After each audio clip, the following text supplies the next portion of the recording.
Assalamualaikum warahmatullahi wabarakatuh. Di Bali ada tari kecak. Selamat pagi anak-anak. Perkenalkan, nama saya Amalia Salsa Saparina. Nah, saya di sini akan menjelaskan mengenai bentuk dan fungsi bagian tubuh dari hewan. Kalian semua pernah melihat kan hewan, banyak hewan. Nah, ada beberapa hewan yang akan saya jelaskan. Yang pertama itu ikan. Nah, ada yang tahu apa aja nama-nama ikan? Oh, bagus-bagus. Semuanya sudah tahu ya nama-nama ikan, tapi Ibu tidak akan memberikan kalian sepeda karena Ibu bukan Pak Presiden. Nah, jadi bagian dari ikan yang pertama ialah mulut. Mulut itu berguna untuk makan. Nah, selain itu, mulut juga berguna untuk bernafas. Nah, ketika bernafas, ikan akan memasukkan air ke dalam mulutnya dan akan diambil oksigennya oleh insang. Nah, tahu kan insang? Insang itu adalah alat pernafasan bagi ikan. Nah, kemudian lubang hidung. Lubang hidung itu berfungsi untuk mencium, sama seperti kita mencium bau ya. Nah, kemudian ada mata, tentu saja untuk melihat.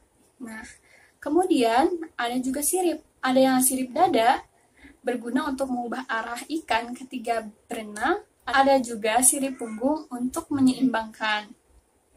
Nah, selain itu juga ikan pasti ada ekornya, nah untuk bergerak. Nah, selain itu ada juga perut sama untuk kita fungsinya untuk mengolah makanan. Oh ya, nah ikan itu hidupnya di air. Yang kedua, burung. Nah, burung nama latinnya itu adalah aves. Nah, burung ini memiliki beberapa bagian. Yang pertama ialah mata. Mata pastinya untuk melihat kan. Kemudian ada juga lubang hidung untuk mencium bau. Nah, selain itu ada juga paruhnya untuk makan. Kemudian ada lubang telinga untuk mendengar. Ada sayap untuk terbang, ada ekor untuk keseimbangan, ada kaki untuk berjalan dan bertengger.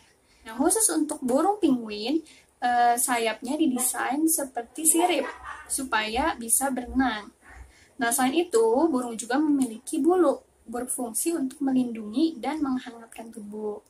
Nah, burung juga memiliki berbagai jenis paruh. Nah, paruhnya ini yang pertama ialah paruh itik atau bebek. Nah, dia kan makanannya ikan dan cacing dan basah.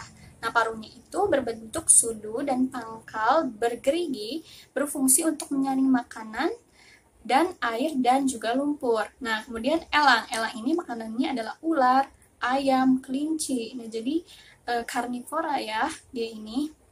Nah, paruhnya ini tajam, kuat, runcing, dan agak membengkok untuk mengoyak makanan yang berupa daging. Nah, kemudian burung pipit. Nah, makannya ini biji-bijian kan? Jadi, jenis paruhnya itu pendek, tebal, dan runcing untuk memecah biji-bijian seperti padi. Kemudian burung pelatuk. Burung pelatuk ini makanannya serangga. Nah, paruh pelatuk ini berbentuk panjang, agak meruncing, yang berguna untuk memahat pohon dan juga mengambil serangga yang ada di dalamnya. Kemudian burung pelikan. Burung pelikan ini makanannya adalah ikan. Paruhnya itu panjang dan berkantung besar. Nah, berfungsi untuk menyimpan ikan tersebut. Kemudian ayam. Nah, ayam ini kan makanannya biji-bijian dan cacing. Jadi, itu berbentuk bengkok, tebal, sedikit runcing. Nah, selain paruhnya yang berbeda-beda, kakinya juga berbeda-beda loh. Nah, seperti kaki elang. Nah, itu kaki pemangsa. Jadi, jari kakinya itu kokoh dan kukunya itu melengkung tajam untuk mencengkram mangsanya atau mengambil mangsanya. Kemudian, bebek. Bebek itu berenang. Nah, bentuk kakinya itu berselaput untuk bisa berenang di air atau lumpur. Kemudian, burung pelatuk. Kakinya itu kaki pemanjat. Terdapat 4 jari kaki, 2 kaki mengarah ke depan, 2 kaki mengarah ke belakang, berfungsi untuk memanjat. Kemudian burung kutilang. Kutilang ini memiliki kaki petengger. Nah, jari kakinya itu panjang dan telapak kaki datar berfungsi untuk bertengger di dahan-dahan pohon. Nah, terakhir itu ayam, yaitu kaki pengais. Jadi untuk mengais makanan fungsinya. Ada 3 jari kaki mengarah ke depan dan 1 jari kaki mengarah ke belakang. Tumbuh tidak sempurna. Nah, fungsinya untuk mengais makanan di tanah. Nah, yang ketiga ialah mamalia. Ingat ya, mamalia bukan amalia. Nah, hewan ini berciri khas memiliki kelenjar susu atau bisa menyusui anaknya dan dikenal bernafas dengan paru-paru. Untuk hewan seperti paus, lumba-lumba, walaupun di air dia bernapas dengan paru-paru karena dia mamalia. Nah, ciri khas lainnya ialah tubuhnya ditutupi oleh rambut dan dia memiliki daun telinga. Nah, untuk contoh hewannya, tahu apa? Iya, harimau. Nah, harimau itu memiliki beberapa bagian tubuh. Yang pertama ialah mata. Nah, fungsinya untuk melihat sekeliling, memantau mangsanya, dan berburu di malam hari.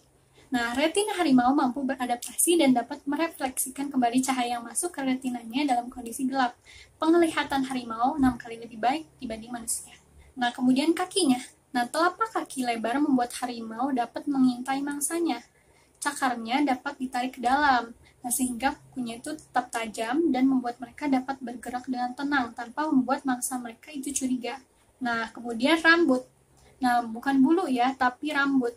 Bulu itu untuk unggas. Nah, rambut itu untuk mamalia.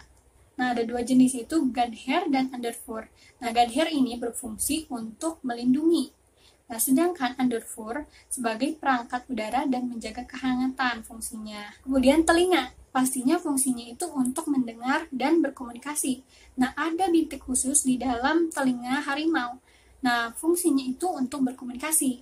Nah, kemudian hidung. Fungsi hidung ini untuk menghirup udara, mencium, dan mengatur suhu tubuh saat harimau berlari kencang. Selain itu, harimau mempunyai mulut dan juga gigi. Nah, mulutnya itu berfungsi untuk kegiatan makan dan minum dan juga alat untuk mengaum saat berkomunikasi. Gigi yang besar dan bertaring tajam untuk mengoyak, merobek, dan memakan mangsanya. Nah, ada juga kumis, sama seperti kucing, karena harimau itu merupakan kucing besar. Nah, fungsinya itu untuk mendeteksi informasi sensorik. Kumis di moncong digunakan saat sedang menyerang mangsa dan navigasi di malam hari, jadi untuk menentukan arah. Nah, kemudian ekor. Ekor itu berfungsi untuk penyeimbang dan juga alat komunikasi. Nah, panjangnya sekitar 1 meter. Nah, ekor harimau jika tenang, maka ekornya akan menggantung lepas. Namun, jika harimau itu marah, ekornya akan bergerak cepat. Nah, jadi hati-hati ya. Nah, yang terakhir, loreng. Nah, loreng itu garis-garis yang ada di tubuh harimau. Nah, fungsinya sebagai identitas dan pembeda dari satu harimau. Fungsinya sebagai identitas dan pembeda dari harimau satu dengan harimau lainnya. Nah, ibaratnya manusia itu seperti sidik jari, jadi tidak yang sama lorengnya harimau pula. Yang terakhir ialah reptilia. Nah, reptil ini merupakan hewan melata. Dia memiliki tubuh bersisik dan menggunakan paru-paru untuk bernafas, seperti katak, buaya, dan lainnya. Nah, reptilia memiliki bagian tubuh khusus, yaitu sisik. Nah, fungsinya untuk melindungi fisiknya dan mencegah dari kekeringan. Kemudian lidahnya. Nah, lidahnya dari reptilia ini bercabang, berfungsi untuk mendeteksi dan mencium bau mangsa. Terakhir, reptilia mempunyai ciri khas bagian tubuh kaki pendek dengan kuku jari yang panjang. Nah, berfungsi untuk pertahanan diri dan menangkap mangsanya. Sekian materi dari saya, semoga kalian semua mengerti ya. Semoga semuanya selalu sehat-sehat selalu. Wassalamualaikum warahmatullahi wabarakatuh.